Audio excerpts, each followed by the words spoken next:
بسم اللہ الرحمن الرحیم۔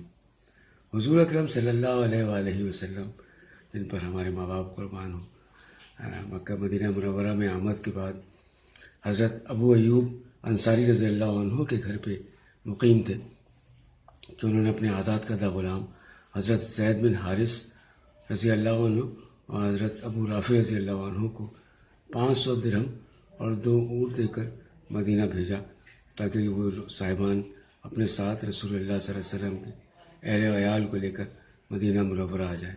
چنانچہ یہ دونوں مکہ مکرمہ گئے اور حضور اکرم صلی اللہ علیہ وسلم کی 2 صاحبزادیوں حضرت فاطمہ رضی اللہ عنہ اور حضرت ام کلثوم رضی اللہ عنہ اور آپ صلی اللہ علیہ وسلم کی زوجہ محترمہ ام المومنین حضرت بی بی سودہ رضی اللہ عنہ اور حضرت اسامہ بن زید اور حضرت ام ایمن رضی اللہ عنہما کو مدینہ منورہ لے آئے۔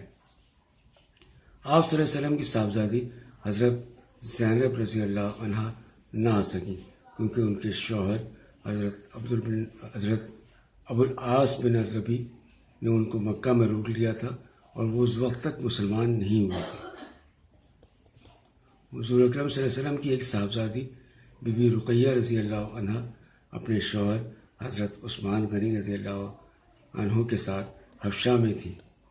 انہی لوگوں کے ساتھ حضرت ابوبکر صدیق رضی اللہ عنہ کے فرزند حضرت عبداللہ رضی اللہ عنہ بھی اپنے تمام گھر والوں کو اپنے ساتھ لے کر مکہ سے مدینہ منورہ آ گئے۔ ان میں ام المومنین حضرت بی بی عائشہ صدیقہ رضی اللہ عنہ بھی تھی۔ یہ سب لوگ مدینہ آ کر پہلے حضرت حارث بن نعمان رضی اللہ عنہ کے مکان پر ٹھہرے۔